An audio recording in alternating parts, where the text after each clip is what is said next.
عليكم ورحمة الله وبركاته. اللهم صل على سيدنا محمد وعلى آل سيدنا محمد وبارك وسلم عليه. அல்ஹம்துலில்லாஹ். இன்று நம்ம வந்து ஃபிக்ஹ் பார்ப்போம் இன்ஷா அல்லாஹ். அஊது பில்லாஹி மினஷ் ஷைத்தானிர் ரஜீம். பிஸ்மில்லாஹிர் ரஹ்மானிர் ரஹீம். பல் துவக்குவது மற்றும் இயற்கை விதிமுறைகள். நம்ம வந்து பல் துவக்குறோம், பல் ப்ரஷ் பண்ணுறோம், அதுக்கு என்ன சொல்லுவாங்கன்னா சிவாக். அது வந்து அரபிக்கில் வந்து சிவாக்குன்னு சொல்லுவாங்க. ஸோ குச்சி இல்லைனா அது போன்ற பொருள் கொண்டு நம்ம வந்து பல்லை வந்து க்ளீன் பண்ணுறோம்ல, அதுக்கு வந்து சிவாக் சொல்லுவோம். ஸோ எதனால நம்ம வந்து பல்லை வந்து சுத்தப்படுத்துகிறோன்னா, பல் துவக்குறோன்னா பல்ல இருக்கிற கரையும் அது நம்ம வாயிலிருந்து வாடையும் சுத்தம் செய்கிறதுக்கு தான் என்ன பண்ணுவோம், சிவாக் செய்கிறோம். சிவாக்குடைய முதல் சட்டம் என்னன்னா வந்து எல்லா நேரங்கள்லையும் பல்லு விளக்குறது நம்மளுக்கு வந்து சுன்னத் தான். இப்போ வந்து மார்னிங் ப்ரஷ் பண்ணுறோம், நைட் ப்ரஷ் பண்ணுறோம், இந்த மாதிரி 2 times ப்ரஷ் பண்ணுறோம்ல. ஸோ இந்த டைம் தான் பண்ணணும், ஒரு வாட்டி தான் பண்ணணுன்றது கிடையாது. எல்லா நேரங்களும் ப்ரஷ் பண்ணுறது என்ன சுன்னா தான். அது வந்து நபி வழியாகும். நோன்பாளிங்க வந்து காலையிலையும் ப்ரஷ் பண்ணலாம், மத்தியானமும் ப்ரஷ் பண்ணலாம், மாலை நேரம், பிற்பகல்னு எல்லா நேரத்தில் என்ன பண்ணலாம், பல் துவக்கலாம். நபி ஸல்லல்லாஹு அலைஹி வஸல்லம் அவங்க வந்து சொல்கிறாங்க, பொதுவாக வந்து எல்லா நேரங்கள்லையும் பல்லு விளக்குறது என்னது, பல்ல துலக்குங்கன்றத பண்ணாங்க, ஆர்வம் ஊட்டுறாங்க. அதில் வந்து நோம்பாளி வந்து நோம்பாளியாக இருந்தாலும் சரி, இல்லை நோம்பு இல்லாதவங்களாக இருந்தாலும் சரி, அவங்க என்ன பாகுபாடு வந்து காட்ட மாட்டாங்க. நோம்பாளி வந்து பல்லு விளக்கணும், நோம்பு இல்லாதவங்க பல்லு விளக்க வேணாம் பரவாயில்ல அப்படின்லாம் சொல்ல மாட்டாங்க. எல்லாருமே என்னது பல் துவக்க தான் செய்யணும் அப்படின்னு சொல்லி ஆர்வம் ஊட்டுவாங்க. நோம்பாளி வந்து குறிப்பிட்ட நேரம் வரதான் வந்து பல் துவக்க வேண்டும் அப்படின்றது எந்த ஒரு விஷயமும் கிடையாது. ஸோ பல் துவக்கிறதுக்கு வந்து எல்லா நேரமும் எல்லாருமே என்ன பண்ணலாம், எல்லா நேரத்துலையும் வந்து சுன்னாதான். அது என்னது, ஒரு நன்மையான காரியம் தான் பல் துவக்குவது அப்படின்னு சொல்லி சொல்கிறாங்க. நபி ஸல்லல்லாஹு அலைஹி வஸல்லம் வந்து சிவாக் செய்வது வந்து சிவாக் செய்வது அதாவது வாயை சுத்தப்படுத்தக்கூடியது என்னது, ரப்புக்கு வந்து திருப்தி அடிக்கும். நம்மளுடைய வாயை சுத்தப்படுத்துறது என்னது, ரப்பு வந்து திருப்தி அடைகிறான் அப்படின்னு சொல்லி சொல்கிறாங்க. அதே மாதிரி நான் வந்து எனது உம்மத்துக்கும் இல்லைனா அல்லது வந்து என்னுடைய மக்களுக்கு வந்து சிரமம் கொடுக்கறதாக இல்லைனா வந்து ஒவ்வொரு தொழுவைக்கும் நான் என்ன பண்ணுவேன்னா சிவாக் செஞ்சுட்டு வாங்கன்னு சொல்லி கட்டளை இட்டிருப்பேன் நபி ஸல்லல்லாஹு அலைஹி வஸல்லம் சொல்கிறாங்க. ஸோ சிவாக்குடைய 2வது சட்டத்தை பார்க்கலாம். எந்தெந்த டைம்லலாம் சிவாக் வந்து செய்யணும் அப்படின்னா, உழு செய்யும் போது, தூக்கத்திலிருந்து விழித்த பின்னர், வாயிலேருந்து வாடை வர மாதிரி இருந்துச்சுன்னா, குர்ஆன் ஓதும் போது, தொழுகையின் போது, மஸ்ஜிதுக்குள் நுழையும் போது, வீட்டிற்குள் நுழையும் போதுன்ற இத்தனை டைப்ஸ் இருக்குது. ஸோ இந்த டைம்லாம் என்ன பண்ணலாம், நம்ம வந்து சிவாக் செய்யலாம் அப்படின்னு சொல்கிறாங்க. நபி ஸல்லல்லாஹு அலைஹி வஸல்லம் அவங்களுடைய வீட்டுக்குள்ளே நுழையும் போது முதல்ல என்ன பண்ணுவாங்கன்னா சிவாக் தான் செய்வாங்க. அடுத்து நீண்ட நேரம் வந்து வாயை மூடி அமைதியாக இருப்பாங்க. அப்புறம் என்ன பண்ணுவாங்கன்னா பல் மஞ்சளின் பின்னர், அதாவது பல்லெல்லாம் அந்த சிவாக் செஞ்சதுக்கு அப்புறம் தான் வந்து அவங்களுடைய அன்றாட வாழ்க்கையில என்ன பண்ணுவாங்களோ தொடங்குவாங்க அப்படின்னு சொல்லி சொல்கிறாங்க. நபி ஸல்லல்லாஹு அலைஹி வஸல்லம் வந்து இரவில் வந்து எழுந்து தனது வாயை வந்து மிஸ்வாக் குச்சியை வந்து தேய்த்து சுத்தம் செய்வாங்களாம். அதே மாதிரி ஒரு முஸ்லீம் அல்லாஹுவை வந்து வணங்கும் போது என்ன பண்ணணும், மிக சுத்தமாக மிக தூய்மையாக தான் இருக்கணும் அப்படின்னு வந்து கட்டளையிட்டிருக்காங்க. அடுத்து நம்ம வந்து 3வது சட்டத்தை பார்ப்போம் இன்ஷா அல்லாஹ். எதன் மூலம் சிவாக் செய்யலாம், அதாவது எதன் மூலம் வந்து பல் துவக்கலான்றதை இன்ஷா அல்லாஹ் நம்ம பார்ப்போம். ஈரமான பிஞ்சு விடாத, அதாவது ஈரமாக இருக்கணும். அது வந்து நம்ம விளக்கும் போது நம்ம வந்து பல் துவக்கும் போது வந்து பிஞ்சிடவும் கூடாது, அதே சமயம் நம்மளுடைய ஈறுகளை வந்து காயப்படுத்திடவும் கூடாது. அந்த மாதிரி ஒரு குச்சியை கூட நம்ம வந்து பல் துவக்கலாம் அப்படின்னு சொல்லி சொல்கிறாங்க. நபி ஸல்லல்லாஹு அலைஹி வஸல்லம் அவங்க வந்து எதில் வந்து பல் துவக்குவாங்கன்னா வந்து அராக் மரத்தின், அராக் அந்த மரத்தோட பேர் வந்து அராக், அந்த மரத்தோட குச்சியில் தான் என்ன பண்ணுவாங்கன்னா பல் துவக்குவாங்க. சப்போஸ் அது இல்லை அப்படின்னா என்ன பண்ணுவாங்கன்னா அவங்களுடைய வலது இல்லைனா இடது கை விரல்களை கொண்டு என்ன பண்ணுவாங்கன்னா சுத்தம் பண்ணுவாங்க. இதை பற்றி வந்து அலி ரலியல்லாஹு அன்ஹு வந்து என்ன சொல்கிறாங்கன்னா, ஒரு நபி மொழி வந்து ஒரு நூலில் வந்து இடம்பெற்றிருக்கு அப்படின்ற செய்தி வந்து அவங்க அறிவிக்கிறாங்க. என்ன நூல்னா வந்து முஸ்னது அஹ்மதி பதிவில் வந்து அவங்க பதிவு செஞ்சு பட்டிருக்கு அப்படின்னு சொல்லி சொல்கிறாங்க. அல்ஹம்துலில்லாஹ். அடுத்து 4வது சட்டத்தை விளக்கத்தை பார்ப்போமா. சிவாக் பல் துவக்குவதோடைய நன்மை என்ன நம்ம பார்க்கலாம் இன்ஷா அல்லாஹ். ஸோ சிவாக் செய்வதனால வந்து இந்த உலகத்தில் நமக்கு என்ன கிடைக்குதுன்னா வந்து நம்மளோட வந்து சுத்தப்படுத்துகிறோம், நம்மளுடைய பற்களை என்ன பண்ணுறோம், சுத்தப்படுத்துகிறோம். ஆனால் இதே வந்து மறுமையில் என்ன வருதுன்னா ரப்பை வந்து நம்மளுடைய அல்லாஹ்வை என்ன பண்ணுறோம், திருப்தி அடைய செய்கிறதாக இருக்கிறது. அதே மாதிரி வந்து இந்த சுன்னத்தை வந்து முஸ்லீம்கள் வந்து விடாமல் வந்து செஞ்சு வர வேண்டும். ஆனால் வந்து என்ன பண்ணுறாங்க, சிலர் வந்து இன்றைய காலத்தில் வந்து சிலர் என்ன பண்ணுறாங்கன்னா இந்த சுன்னத்தை வந்து அலட்சியம் செய்கிறாங்க. பல மாசமாக என்ன பண்ணாங்கன்னா பல்லே துலக்காமல் கூட சில பேர் வந்து இருக்காங்க. ஆனால் இது ஒன்று தான் என்னது அவங்களுடைய அலட்சியம், இல்லைன்னா வந்து அறியாமையாக கூட இருக்கலாம் அப்படின்னு சொல்கிறாங்க. மக்களில் வந்து நம்ம வந்து நபி ஸல்லல்லாஹு அலைஹி வஸல்லம் சொல்கிறாங்க, மக்களுக்கு வந்து சிரமம் வந்து தரக்கூடாதுன்னு தான் என்ன பண்ணாங்க, இதை வந்து அதாவது சிவாக்கை வந்து கடமையாக்கவில்லை அப்படின்னு வந்து சொல்கிறாங்க. ஸோ சிவாக் செய்வது இன்னும் வந்து சில நன்மைகள் இருக்குது. என்னன்னா வந்து முதலாவது வந்து இது வந்து பற்களை வந்து உறுதிப்படுத்துது. இப்போ நம்ம டெய்லி வந்து பல் துவக்கிறோன்னா நம்ம பல் வந்து உறுதியாகுது. அதே மாதிரி நம்மளோட ஈறுகளும் உறுதியாகுது. வாய் வந்து சப்தம், அதாவது நம்ம பேசுகிறோன்னா அந்த பேச்சு வந்து தெளிவாக வர்றதுக்கு வந்து அதோடைய சுத்தம் தான் காரணம். அதே மாதிரி உற்சாகமாக நம்ம வந்து ஆக்டிவாக உற்சாகமாக இருக்கோம்ல, அதுக்கும் என்னது நம்மளுடைய பல் துவக்கல் தான் காரணம் அப்படின்னு சொல்கிறாங்க. ஓகே, இப்போ 5வது சட்டத்துக்குள்ளே போவோம். இயற்கை விதிகள். இந்த செயலுக்கு வந்து இயற்கையான குணங்கள், இயற்கை பண்புகள் வந்து சொல்கிறாங்க. அதாவது அழகான தோற்றத்திலையும் சிறந்த உருவ அமைப்பிலையும் மனிதன் இருக்க வேணுன்றது நம்மளை படைச்ச ரப்பு வந்து விரும்புகிறான். ஸோ ஆகவே என்னதுன்னா வந்து அல்லாஹ் வந்து சில இயற்கை நெறிமுறைகளை வந்து மனிதன் மீது வந்து அல்லாஹ் வந்து விதிக்கிறான். இந்த விதிமுறையை வந்து சரியாக செய்பவங்க தான் அந்த அல்லாஹ்வின் இயற்கையாக நெறியை வந்து பேணுவார் அப்படின்றத இந்த ஹதீஸ்ல வந்து நம்ம தெளிவாக வந்து விளங்கிக்கிறோம். நபி ஸல்லல்லாஹு அலைஹி வஸல்லம் சொல்கிறாங்க, இயற்கை வந்து நெறிமுறைகள் வந்து 5 அப்படின்னு சொல்லுவாங்க. அதாவது அல்லாஹ் வந்து 5 இயற்கை முறைகளை வந்து உங்களுக்காக வந்து வைத்திருக்கான். ஃபர்ஸ்ட் ஒன் கத்னா, விருந்த சோதனம் செய்வது. அது கத்னானா அது சுன்னத் செய்கிறதுன்னு நினைக்கிறேன். அல்ஹம்துலில்லாஹ். மர்மஸ்தானங்களின் முடிகளை நீக்குவது, நகங்களை வெட்டுவது, அக்கல் முடிகளை பிடுங்குவது, மீசையை குறைப்பது. இதெல்லாம் வந்து அந்த 5 காரியங்கள். மற்றொரு நபிமொழியில் வந்து இதை வந்து 10 விஷயம் அப்படின்னு சொல்லியிருக்காங்க. நபி ஸல்லல்லாஹு அலைஹி வஸல்லம் சொல்கிறாங்க 10 காரியங்கள் வந்து இயற்கை நெறியில் வந்து உள்ளது.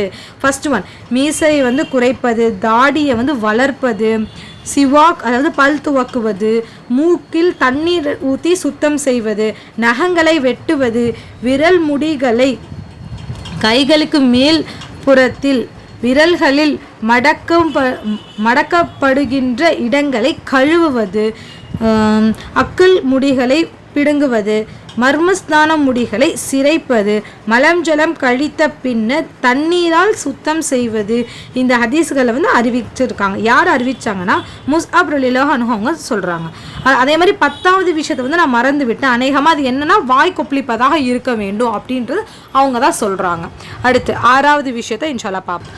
6வது சட்ட விளக்கம் என்னன்னா, இப்போ வந்து மர்மஸ்தான முடிகளை வந்து களையிறது, மீசையை வந்து குறைக்கிறது, நகம் வெட்டுறது, இதெல்லாம் வந்து ஆக இந்த செயல்லாம் என்னதுன்னா இதுக்கு வந்து இத்தனை நாளுக்குள்ள நீங்கள் பண்ணணும் அப்படின்றது கிடையாது.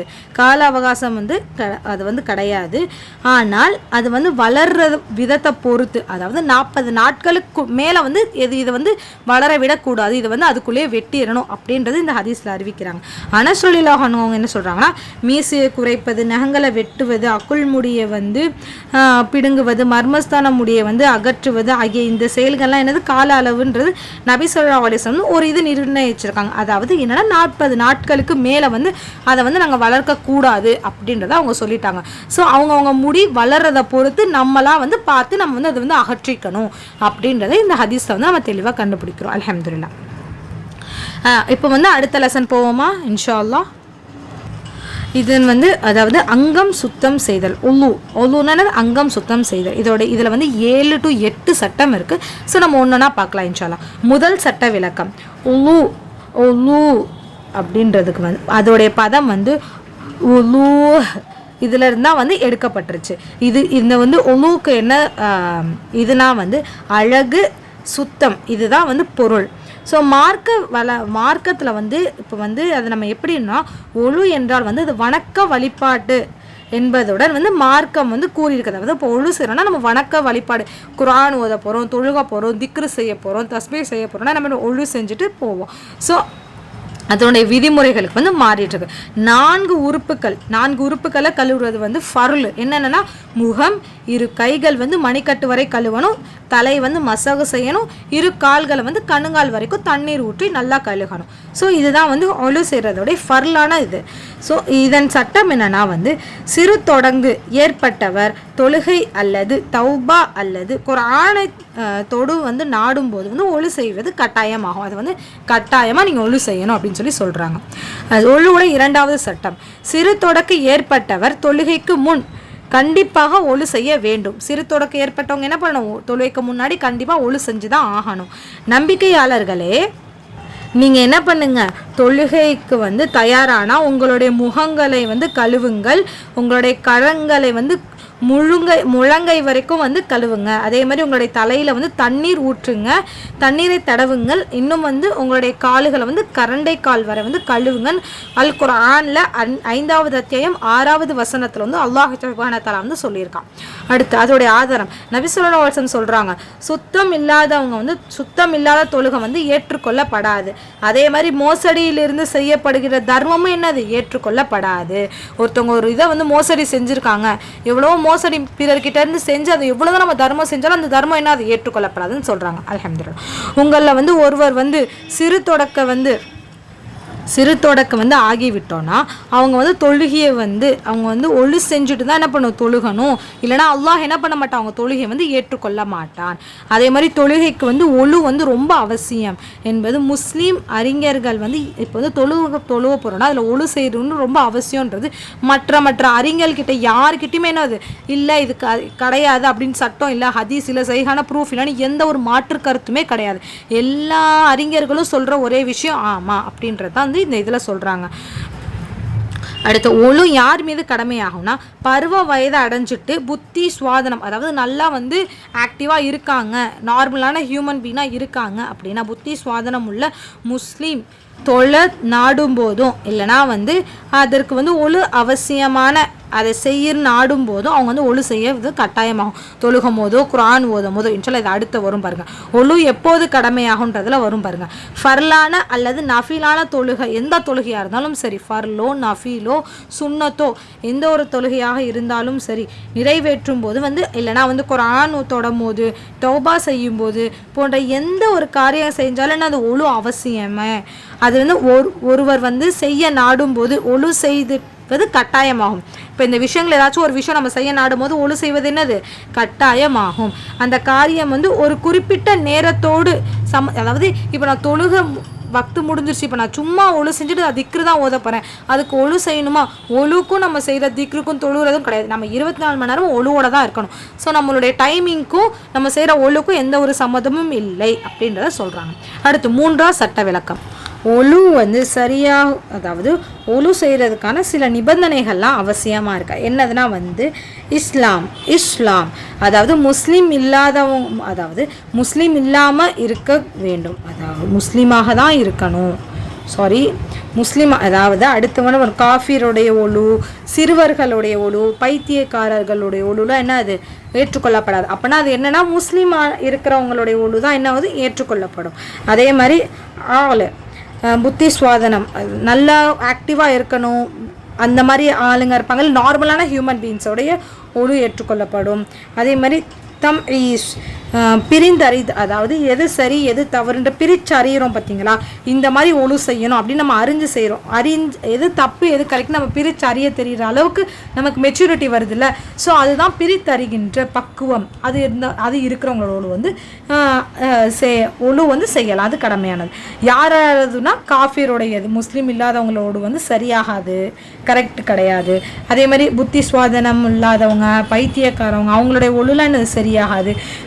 எது கரெக்டு எது தப்புன்னு தெரியாமல் சின்ன பிள்ளைங்கள்லாம் இருக்காங்கல்ல, ஸோ அவங்களுடைய ஒழுலாம் சரி கரெக்டான ஒழு கிடையாது அப்படின்றத சொல்கிறாங்க. அடுத்து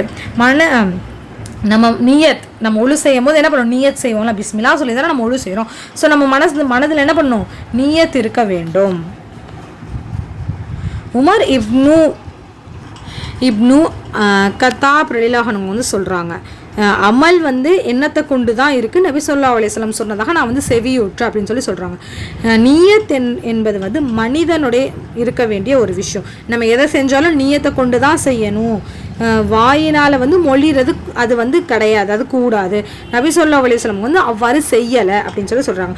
இப்போ அடுத்து சுத்தமான தண்ணீரில் தான் என்ன நம்ம ஒழு செய்யும் போது இந்த தண்ணீர் சுத்தமாக தான் இருக்கணும். அசுத்தமான நீரை கொண்டு நம்ம என்ன பண்ணாது ஒழு செய்யக்கூடாது. அதே மாதிரி தோலில் வந்து தண்ணீர் படாத தடுக்கக்கூடியதாக நம்ம எதுவுமே வச்சுருக்கக்கூடாது. நம்ம ஒழு செய்யும் போது நம்மளுடைய தோல் கையிலனா என்ன அந்த தோலில் வந்து தண்ணீர் படணும். அதை தடுக்கும்படியாக ஏதாவது ஒன்று இருந்துச்சுன்னா, அதாவது எக்ஸாம்பிளுக்கு வந்து அதை வந்து நம்ம நீக்கிடணும். என்னென்னா வந்து மெழுகு, பெயிண்ட்டு, இந்த டாட்டூஸ் மாதிரி ஸ்டிக்கர்ஸ் விற்கும்ல, ஸோ அந்த மாதிரி ஸ்டிக்கர், நெயில் பாலிஷ் போன்ற வந்து ஏதாச்சும் ஒன்று இருந்துச்சுன்னா அதை என்ன பண்ணணும், நம்ம அதை ரிமூவ் பண்ணிவிட்டு அதை அகற்றிட்டு தான் என்ன பண்ணணும் நம்ம வந்து ஒழு செய்கிறதோ மற்றது குளிக்கிறதோ நம்ம வந்து செய்யணும். இது முதல் வந்து அகற்றுவது வந்து கண்டிப்பாக அகற்றி தான் ஆகணும் நம்ம. ஏன்னா அது ஒழு வந்து ஏற்றுக்கொள்ளப்படாது இதெல்லாம் நம்ம கையில் இருந்துச்சுன்னா. அடுத்து மலஞ்சலம் கழிச்சதுக்கப்புறம் தண்ணீர் அல்லது கற்களை கொண்டு நம்ம என்ன பண்ணணும், நல்லா சுத்தம் செய்யணும். ஒழு செய்யும் போது என்ன நம்ம கேப்பே விடக்கூடாது. இப்போ வந்து கை கழுவுறோம், ஒழு செய்யும் போது கை கழுவிட்டு ஒரு 4 வார்த்தை பேசிட்டு அடுத்து மூஞ்சி கழுவுறோம் பாருங்க, அந்த மாதிரி இருக்கக்கூடாது. டக்குன்னு அதாவது குமரி போல் நம்ம வந்து ஒழு செய்யணும். சின்ன குமரி எப்படி எவ்வளோ ஸ்பீடாக பண்ணுவாங்க அந்த மாதிரி ஸ்பீடாக பண்ணணும். அதே மாதிரி வயதானவர்கள் போல் தொழுவணும், நீட்டி எல்லாம் லேட்டாக சஜிதா பண்ணிட்டு அந்த மாதிரி நீட்டி தொழுகணும். அல்ஹம்துலில்லாஹ். அடுத்து ஒழுவின் உறுப்புகள் வந்து கழுவுவதில் குர்ஆன் ஹதீஸில் வந்து கூறப்பட்டுள்ள வரிசை முறை. இப்போ வந்து ஃபர்ஸ்ட் என்ன பண்ணுவோம், நம்ம ஒழு செய்யும் போது பிஸ்மில்லா சொல்லி 2 கைகளை கழுவுவோம். அடுத்து வாய், மூக்கு, முகம், அந்த மாதிரி ஆர்டராக நமக்கு இருக்கல. இதுக்கடுத்து அந்த ஆர்டர் வைஸில் தான் கழுகணும். நம்மளுடைய விருப்பத்துக்கு ஏற்றபடி அதை வந்து மாற்றிக்க கூடாதுன்றதை சொல்கிறாங்க. கழுவ வேண்டிய உறுப்புகளை வந்து முழுமையாக கழுவ வேண்டும் அப்படின்னு சொல்கிறாங்க. எல்லாத்தையும் நம்ம அரைகுறையாக கழுகாமல் எல்லா உறுப்புகளையும் முழுமையாக கழுவணும். அடுத்து 4வது சட்டம் ஒழுவின் ஃபர்லுக்கள் பார்ப்போம் இன்ஷா அல்லாஹ். ஒழுவின் ஃபர்லுக்கள் வந்து 6 இருக்குன்னு நினைக்கிறேன். ஒழுவின் ஃபர்லுக்கள் 6 தான். முகம் முழுவதையும் கழுவ வேண்டும். இதில் வந்து வாய் கொப்பளிக்கிறது, மூக்கில் தண்ணீர் செலுத்துறது, அதாவது உள்ளடங்க ரொம்ப அப்படியே நாசில் ஏற்றாமல் உள்ளடங்க வந்து பண்ணணும். வாய் வந்து முகத்தெல்லாம் வந்து உள்ள வர வந்து கழுகணும், நல்லா சுத்தம் செய்யணும், க்ளீன் பண்ணி. ஏன்னா வந்து தொழுகை சுத்தம் தான் வந்து தொழுகையோட முதல் ஸ்டெப்பு. ஸோ எல்லாத்தையும் நம்ம நல்லா க்ளீன் பண்ணணும். 2 கரங்களையும் வந்து முழங்கை வரைக்கும் கழுவணும். தலை முழுவதும் என்ன பண்ணணும், காது வரைக்கும் வந்து நன்கா வந்து கையை வச்சு தடவி, நமக்கு எல்லாமே எப்படி பண்ணணுன்றது நமக்கு தெரியும் இன்ஷா அல்லாஹ். ஸோ நன்கு வந்து அதை தடவி மசாஜ் செஞ்சு நல்லா வந்து ஒழு செய்ய வேண்டும். நபி ஸல்லல்லாஹு அலைஹி வஸல்லம் சொல்கிறாங்க 2 காதுகளும் தலையும் சேர்த்ததாகும். அதாவது நம்ம தலையை வந்து 3 விரல்களால் மசாஜ் செய்கிறோம். இந்த 2 கைகளை கொண்டு என்ன பண்ணுறோம், நம்ம காதுகளையும் க்ளீன் பண்ணுறோம்ல. ஸோ அதனால தான் காதுகளும் தலையும் சேர்ந்து மசாஜ் செய்கிறதுன்னு சொல்கிறாங்க. தலையின் சில பகுதிகளை வந்து மசாஜ் செஞ்சு விட்டு சில பகுதி என்ன பண்ணோம் விடுவது கூடாது. இப்போ நம்ம மசகு செய்கிறோம், மேலே மட்டும் செஞ்சுட்டு பின்னாடி பிரடியை செய்யாமல், அது தவறு. அப்படி பண்ணக்கூடாது. மசகு செஞ்சால் முழுமையாக மசகு செய்யணும். அப்போ தான் வந்து ஒழு வந்து ஏற்றுக்கொள்ளப்படும். 2 கால்களையும் என்ன பண்ணணும், கரண்டை கால் வர வந்து கழுவணும். உறுப்புகளில் வந்து குர்ஆன் சுன்னாவின் கூறப்பட்ட வரிசை முறை, அதாவது நம்ம உறுப்புகளை கழுவுறோம், கை, மூஞ்சி, கால், வாயிலாம் கழுவுறோம்ல. ஸோ அது ஆர்டராக கழுவணும், நம்ம இஷ்டத்துக்கு கழுவக்கூடாது அப்படின்றத இதில் மென்ஷன் பண்ணுறாங்க. ஒழு பற்றி அல்லாஹ் வந்து கூறும்போது வந்து எப்படி வந்து உறுப்புகளை வந்து வரிசைப்படுத்தி சொல்லியிருக்கான் அப்படின்னா, அந்த வரிசைப்படி தான் வந்து நம்ம வந்து ஒழு செய்யணும் அப்படின்னு நபி ஸல்லல்லாஹு அலைஹி வஸல்லம் வந்து எப்படி ஒழு செய்தார்கள் என்று வந்து அறிவிப்பது வந்து நபி ஸல்லல்லாஹு அலைஹி வஸல்லம் அவங்க வந்து இந்த உறுப்புகளை வந்து வரிசை தான் வந்து கழுவ வேண்டும் என்று பதில் சொல்லியிருக்காங்க. அதாவது நபி கிட்ட கேட்கும் போது நபி வந்து எக்ஸ்பிளைன் பண்ணியிருக்காங்க. ஸோ இந்தந்த வரிசைப்படி நமக்குமே தெரியும் அல்லாஹ்வோட உதவியோட. ஸோ இந்தந்த வரிசைப்படி நம்ம கழுவுனா தான் என்ன ஆகும், நம்மளோட ஒழு வந்து ஏற்றுக்கொள்ளப்படும். 6வது தொடர்ச்சியாக நம்ம என்ன பண்ணணும், ஒழு செய்ய வேணும். அதாவது ஒரு உறுப்பை வந்து நம்ம கழுவுறோம், அதுக்கு அடுத்து என்ன பண்ணணும், உடனே வந்து அதுக்கு அடுத்து வந்து உறுப்புகளை வந்து ஃபுல்லாக வந்து கழுவி ஒழு செஞ்சு முடிச்சிடணும். அது தாமதப்படுத்தி கழுவ வந்து கூடாது. நபி ஸல்லல்லாஹு அலைஹி வஸல்லம் என்ன பண்ணுவாங்கன்னா, அவங்க வந்து ஒழு செய்ய தொடங்குனாங்கன்னா எல்லா உறுப்புகளையும் வந்து கழுவிடுவாங்க, நீண்ட இடைவெளி வந்து விட மாட்டாங்க. அதுக்கப்புறம் வந்து பின்னர் வந்து நபி மொழியிலேருந்து இன்னொரு இதில் என்ன சொல்கிறாங்கன்னா, அதாவது ஒரு மனிதரை வந்து எக்ஸாம்பிளுக்கு சொல்கிறாங்க, தொழுது கொண்டிருந்த போது நபி ஸல்லல்லாஹு அலைஹி வஸல்லம் தொழுதுட்டு இருக்கும் போது ஒரு மனிதர் வந்து நபி ஸல்லல்லாஹு அலைஹி வஸல்லம் அவர்களை வந்து பார்த்தாங்க. அவருடைய பாதத்தில் மேலே வந்து, அதாவது அந்த மனிதர் இருக்காங்களா அவங்களுடைய பாதத்துக்கு மேலே வந்து ஒரு திரகம் அளவுக்கு வந்து வெளிச்சமாக இருந்துச்சு. அதாவது ஈரப்படாமல் இருந்துச்சு. ஒழு செய்யும் போது வெளிச்சமாக இருந்துச்சா. இப்போ நாளை நபி ஸல்லல்லாஹு அலைஹி வஸல்லம் என்ன பண்ணுறாங்கன்னா அவங்கள வந்து திரும்பி வந்து ஒழுவையும் தொழுகையும் வந்து தொழுக சொல்கிறாங்க, திருப்பி செய்ய சொல்கிறாங்க. இதனுடைய கருத்து என்னன்னா வந்து ஒழு உறுப்புக்களை வந்து தொடர்ச்சியாக தான் வந்து கழுவு வந்து கட்டாயமாகும். அப்படி இல்லை அப்படின்னா, ஒன்றாக இல்லை என்றால் விடுபட்ட இடத்தை, அதாவது மறுபடியும் நம்ம செய்யலைனா கூட, இப்போ நம்ம கை கழுவிட்டு இருக்கும் போது ஒரு பார்ட் மட்டும் நாளே இல்லைன்னா அதை மட்டும் வந்து அவங்க வந்து நபி ஸல்லல்லாஹு அலைஹி வஸல்லம் வந்து அவரை வந்து கழுவிட்டு வர சொல்லியிருக்கலாம் அப்படின்றது இதனுடைய கருத்தாக இருக்கும். முழுமையாக நீங்கள் போய் மறுபடியும் ஒழு செஞ்சுட்டு வாங்கன்னு சொல்லாமல் அந்த கால் மட்டும் தானே லாஸ்ட்டாக தானே நம்ம கால் கழுகுறோம். ஸோ அந்த காலில் வந்து ஒரே ஒரு திரகம், அதாவது ஒரு 1 ரூபி காயின், ஒரு 50 பைசா காயின் இருக்குல்ல, அந்த அளவுக்கு தான் வந்து அவங்களுக்கு வந்து நனையாமல் இருந்திருக்கு. ஆனால் நபி என்ன பண்ணி சொல்லியிருக்காங்க, மறுபடியும் போய் ஒழு செஞ்சுட்டு வந்து தொழுவு சொல்லியிருக்காங்க. ஸோ அவங்க ஒழு செய்யவும் சொல்லியிருக்காங்க. மேபி அப்படி இல்லைனா வந்து நீங்கள் அதை மட்டும் மறுபடியும் போய் காலை மட்டும் கழுவிட்டு வாங்கன்னு கூட சொல்லியிருக்கலாம் அப்படின்றது இதோட கருத்து. அல்ஹம்துலில்லாஹ். இப்போ 5வது சட்டம் பார்ப்போமா. 5வது என்ன சொல்றாங்கன்னா, ஒழுவுடைய சுன்னத் என்ன அப்படின்றத பார்ப்போம் இன்ஷால்லா. ஒழு செய்யும் போது பேண வேண்டிய சில செயல்கள் வந்து இருக்கு. அதாவது அது வந்து நன்மை கிடைக்கும், அந்த செயல்களை நம்ம பின்னோம்னா நன்மை கிடைக்கும். அவ்வாற்றை ஒருவர் வந்து சுன்னத்தான அதை வந்து புறக்கணிச்சிட்டாங்க, அதை அவங்க செய்யலைன்னா அவங்க வந்து குற்றமாக மாறாது அப்படின்னு சொல்லி சொல்கிறாங்க. என்னென்ன சுன்னத்துன்றதை நம்ம பார்ப்போமா இன்ஷா அல்லாஹ். ஒழு வந்து ஆரம்பிக்கும் போது நம்ம எப்படி ஆரம்பிப்போம், பிஸ்மில்லா சொல்லி தான் ஆரம்பிப்போம். ஸோ நபி ஸல்லல்லாஹு அலைஹி வஸல்லம் சொல்கிறாங்க, அல்லாஹ்வின் பெயரை வந்து நம்ம வந்து சொல்லி தான் ஒழு செய்யணும் அப்படின்னு சொல்லி, இல்லைனா வந்து அந்த ஒழு வந்து ஏற்றுக்கொள்ளப்படாது. அவர் வந்து ஒழுவே இல்லை அப்படின்னு சொல்லி சொல்கிறாங்க. சிவாக் பல் துவக்கம், அதாவது மிஸ்வாக் செய்வோம், இல்லைனா விரல்களால் பல் துவக்கணும் அப்படின்னு சொல்லி சொல்கிறாங்களே. ஸோ நபி ஸல்லல்லாஹு அலைஹி வஸல்லம் சொல்கிறாங்க, நான் எனது சமுதாயத்திற்கு வந்து சிரமம் கொடுக்கலன்னா நான் என்ன பண்ணுவேன், பல் துவக்கிறது வந்து கட்டாய கடமையாக்கியிருப்பேன் அப்படின்னு சொல்லி நம்ம முன்னாடி உள்ள நபிமொழியில் ஹதீஸ்கள்லாம் பார்த்தோம். ஸோ ஒவ்வொரு முறையும் நம்ம என்ன பண்ண, ஒழு செய்யும் போது சிவாக் செய்யணும், பல் துவக்கணும் அப்படின்றது கட்டாய கடமையாகும். அடுத்து ஒழுவின் ஆரம்பத்தில் இரு கைகளையும் என்ன பண்ணும், மணிக்கட்டு வரை கழுவணும். ஒழு செய்வதற்கு தண்ணீர் அப்படின்னு நபி ஸல்லல்லாஹு அலைஹி வஸல்லம் அவர்களிடம் கொண்டு வரப்பட்டது. அதாவது ஒழு செய்யறதுக்காக நபி ஸல்லல்லாஹு அலைஹி வஸல்லம் தண்ணி கொண்டு வரப்பட்டுச்சு. அப்போ வந்து ஒழு செய்து ஆரம்பித்தார்கள். நபி ஸல்லல்லாஹு அலைஹி வஸல்லம் என்ன பண்ணாங்க, ஒழு செய்ய ஆரம்பித்தாங்க. முதல்ல தனது முகங்களை தான் வந்து கழுவுனாங்க. அடுத்து அண்ணாந்து என்ன பண்ணணும், நன்கு வாய் கொப்பளிக்கணும், மூக்கில் வந்து தண்ணீர் செலுத்தி உறிஞ்சி வந்து மூக்கை வந்து நல்லா சிந்தி வந்து கழுகணும் அப்படின்னு சொல்லி சொல்கிறாங்க. நோன்பாளியாக இருந்தால் வந்து அண்ணாந்து வாய் கொப்பளிப்பதையும் மூக்கில் நல்லா தண்ணி ஊற்றி உறிஞ்சி சிந்துவதுமே வேணாம், அதை நீங்கள் தவிர்த்துக்கலாம் அப்படின்னு சொல்லி சொல்கிறாங்க.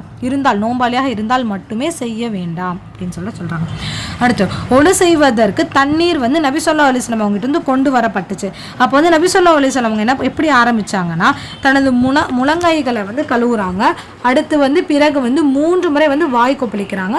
3 முறை வந்து தண்ணீர் வந்து மூக்குக்கு வந்து தண்ணீர் செலுத்தி சுத்தம் செய்கிறாங்க. லக்தீக் இப்னு சப்ரா ரலியல்லாஹு அன்ஹு வந்து சொல்கிறாங்க, அல்லாஹ்வின் தூதரே ஒழுவை பற்றி வந்து எனக்கு வந்து நீங்கள் சொல்லுங்க அப்படின்னு சொல்லி சொல்கிறாங்க. அப்போ நபி ஸல்லல்லாஹு அலைஹி வஸல்லம் சொல்கிறாங்க, ஒழுவை வந்து முழுமையாக செய்யுங்க. மூக்களை வந்து சுத்தம் செய்யும்போது வந்து நன்றாக வந்து தண்ணீர் ஊற்றி நல்லா சுத்தம் செய்யுங்க. நீங்கள் நோன்பாளியாக இருந்தாலே தவிர, அதாவது சும்மா வந்து தண்ணி ஊற்றி சுத்தம் செய்கிறது வந்து நோன்பு வச்சுருக்கோம் அப்படின்னா நம்ம வந்து ஆகாரமோ எதுமோ நம்ம வயிற்றுக்குள்ளே போகக்கூடாது.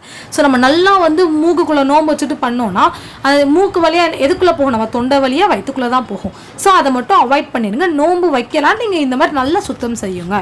நோன்பாளியாக இருந்தால் அதை தவிர்த்துக்குங்க. நோன்பு வைக்காத நார்மலான பர்சனாக இருந்தால் நீங்கள் நல்லபடியாக வந்து நல்லா சுத்தம் செய்யுங்கன்னு சொல்லிட்டாங்க. உறுப்புகளை தேய்த்து கழுவ வேண்டும். அடர்த்தியாக தாடியை வந்து தோலுக்கு கழுவ வேண்டும். அதாவது நம்ம தாடி அடர்த்தியாக இருக்கலாம் ஆண்களுக்கு, அவங்க நல்லா கோரி வந்து கழுக வேண்டும். லக்கீத் இப்னு சப்ரா ரலியல்லாஹு அன்ஹு வந்து சொல்கிறாங்க, உறுப்புக்களை வந்து தேய்த்து கழுவ வேண்டும் அப்படின்னு, அடர்த்தியான தாடியை வந்து கோரி கழுக வேண்டும். ஸோ நபி ஸல்லல்லாஹு அலைஹி வஸல்லம் என்ன சொல்கிறாங்கன்னா வந்து அவங்களிடத்துல வந்து ஒரு உடைய 3இல் ஒரு, அதாவது முகத்தில் வந்து தாடி இருக்குல்ல, ஸோ தாடி அவங்க எப்படி கழுகுவாங்கன்னா முத்துடைய மூன்றில் ஒரு மடங்கு அளவு தண்ணீரை கொண்டு என்ன வரப்பட சொல்லுவாங்க, தண்ணீரை கொண்டு வர சொல்லுவாங்க. அவங்க வந்து ஒழு செய்தார்கள், அவங்க தண்ணீரை கொண்டு வர சொல்லி ஒழு செஞ்சாங்க. அப்போது தனது 2 குடங்களையும் தேய்த்து கழுவுனாங்க. முஸ்தவ்ரித் இப்னு ஷஅத் ரலியல்லாஹு அவங்க சொல்கிறாங்க, நபி ஸல்லல்லாஹு அலைஹி வஸல்லம் ஒழு செய்தா வந்து தனது 2 கால்களையும் கால் விரல் இருக்குல்ல அதை வந்து தனது சுண்டு விரல்களால் வந்து கோரி நல்லா கழுகுவாங்க.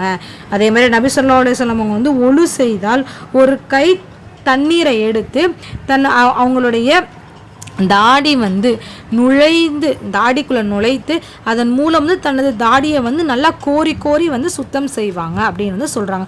இப்படி தான் வந்து என்னுடைய ரப்பு வந்து எனக்கு வந்து கட்டளையிட்டிருக்கான் அப்படின்னு நபி ஸல்லல்லாஹு அலைஹி வஸல்லம் சொல்கிறாங்க.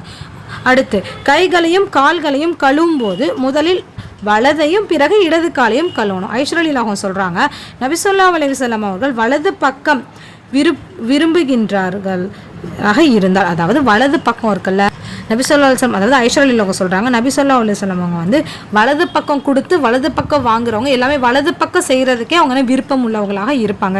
எதை கொடுத்தாலும் வலது பக்கமாக தான் கொடுப்பாங்க, எதை வாங்கினாலும் வலது கையால் தான் வாங்குவாங்க, எதை செய்தாலும் வலது புறமாக தான் செய்வாங்கன்றதை சொல்கிறாங்க. முகத்தையும் கை கால்களையும் கழுவும் போது 3 முறை வந்து கழுவ வேண்டும். ஒரு முறை கழுவுறதுன்னு அது கட்டாயமாகும், அதே 3 முறை கழுவுவது சுன்னத்தாகும். நபி ஸல்லல்லாஹு அலைஹி வஸல்லம் வந்து ஒரு முறை 2 முறை 3 முறைன்னு ஒழு செய்வாங்க. உறுப்புகளை வந்து கழுகுறவங்களாக இருந்திருக்காங்க. ஒழு செய்த பின்னர் வந்து நபிமொழியில் வந்து வந்துள்ள துவா வந்து ஓத வேண்டும். என்ன துவானா, நபி ஸல்லல்லாஹு அலைஹி வஸல்லம் சொல்கிறாங்க, யார் வந்து ஒழு செய்வாரோ அந்த ஒழு மிக அழகிய முறையில் செய்வாரோ அது செஞ்சதுக்கு அப்புறம் வந்து அஷ்ஹது அல்லா இலாஹ இல்லல்லாஹு வஹ்தஹு லா ஷரீக லஹ் وأشهد أن محمدا عبده ورسوله اللهم اجعلني من التوابين واجعلني من المتطهرين அப்படின்னு நம்ம என்ன பண்ணணும், துஆ ஓதக்கூடியவர்களாக இன்ஷா அல்லாஹ் இருப்போம். என்று என்ன பண்ணணும், இந்த திக்ரை வந்து இன்ஷால்லா ஓதுனா அவங்களுக்கு என்ன வந்து இதில் சிறப்பு இருக்குன்னா, அவருக்கு வந்து சொர்க்கத்தில் 8 வாசலும் திறக்கப்படும். அவற்றில் வந்து அவங்க வந்து எந்த வாசல் வழியாக என்ன பண்ணலாம், உள்ள நுழையலாம். இந்த துவாவுடைய பொருள் என்னன்னா வந்து, வணக்கத்திற்குரியவன் அல்லாஹ்வை தவிர யாரும் இல்லை, அவனுக்கு இணை துணை இல்லை என்று நான் சாட்சிக்கு சொல்கிறேன். மேலும் முஹம்மது நபி ஸல்லல்லாஹு அலைஹி வஸல்லம் அவர்கள் அல்லாஹ்வுடைய அடியாராகவும் திரு தூதராகவும் இருக்கின்றார்கள் என்று நான் சாட்சி சொல்கிறேன். அல்லாஹுவே என்னை பாவமீட்சி கோரியவர்களுடன் ஆக்குவாயாக, ஆமீன். மேலும் என்னை பரிசுத்தமானவர்களுடனும் ஆக்குவாயாக, ஆமீன். சரி, நம்ம 6வது சட்டத்துக்குள்ளே போவோமா? ஒழுவ முறிக்கக்கூடிய காரியங்கள் வந்து இருக்குது. ஸோ அதில் 6 காரியங்கள் இருக்குது. நம்ம ஒன்றா பார்ப்போம் இன்ஷா அல்லாஹ். முன்பின் துவாரத்திலிருந்து காற்று வெளிப்பட்டால் என்னது ஒழு முறிந்து விடும். சிறுநீர் அல்லது வந்து மலம் வெளியேறுவது இடத்துல வந்து ஏதாவது வெள்ளப்படுறது ஒழு முறிந்து விடும். அதெல்லாம் வந்து படித்தா அது ஒழு வந்து முறிந்து விடும். அதாவது சிறுநீர், மலம், விந்து வெளிப்படுவது, பெண்களுக்கு வருகின்ற இஸ்திஹாரா அதாவது மாதவிடாய் இரத்தப்போக்கு அந்த மாதிரிலாம் இருக்குல்ல, ஸோ அது, காற்று பிரிந்தல், இவை எல்லாமே என்னது ஒழு வந்து முறியும் காரியமாகும். அல்லாஹ் சொல்றான்,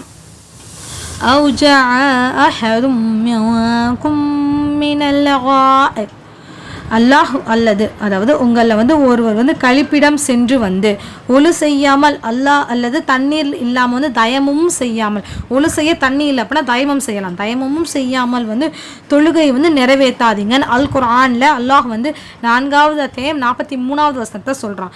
இந்த வசனத்தில் வந்து சொல்லப்பட்டுள்ள நீங்கள் வந்து கழிப்பிடம் சென்று வந்தால், அதாவது கழிப்பிடம் வந்து சென்று வந்து முன்பின் காற்று வெளிப்பட்டாலும் சரி, எதுவாக இருந்தாலும் சரி, என்ன எல்லாத்துக்குமே இது ஒன்று தான். ஸோ நீங்கள் என்ன பண்ணாதீங்க, தொழுவாதீங்க, ஒழு செய்யாமல் தொழுவாதீங்கன்னு சொல்கிறாங்க.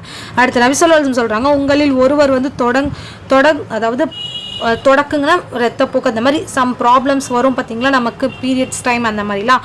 ஸோ அந்த டைம்லலாம் என்ன பண்ணுங்க, ஒழு செய்யாமல், அதே மாதிரி வந்து லைட்டாக ஒயிட் டிஸ்சார்ஜ் ஆகிற மாதிரி இருக்கும்.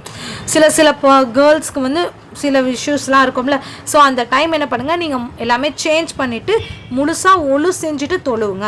அப்படி நீங்கள் வந்து கண்டினியூவாக வந்து அதை வந்து அந்த தொடக்குவதாக இருந்தாலுமே அது என்ன பண்ண மாட்டான், அல்லாஹ் வந்து அங்கீகரிக்க மாட்டான் அப்படின்னு சொல்கிறாங்க. ஸோ அல்ஹம்துலில்லாஹ், இதோட நம்ம இந்த லெசனை வந்து முடிச்சுக்கலாம் இன்ஷா அல்லாஹ். ஸோ வேறு ஏதாச்சும் டவுட் இருந்தால் நீங்கள் கேளுங்க.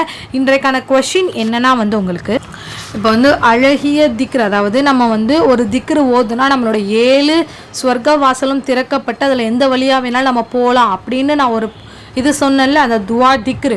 அந்த திக்ரை வந்து என்னன்றதை இன்ஷா அல்லாஹ் நீங்கள் ஷார்ட்டாக சொன்னாலும் அல்ஹம்துலில்லாஹ், இல்லை கொஞ்சம் லாங்காக சொல்லணும் அப்படின்னாலும் நீங்கள் டைப் பண்ணுங்கள். உங்கள் கமெண்டில் வந்து நம்ம இங்கிலீஷில் டைப் பண்ணாலும் சரி, இல்லை அரபிக்கில் டைப் பண்ணாலும் சரி, இல்லை தமிழில் டைப் பண்ணாலும் சரி, இன்ஷால்லாஹ் டைப் பண்ணுங்கள். அல்ஹம்துலில்லாஹ். ஓகே, இன்றைய பாடம் முடிஞ்சு விட்டது. அஸ்ஸலாமு அலைக்கும் வரஹ்மத்துல்லாஹி வபரகாத்துஹு.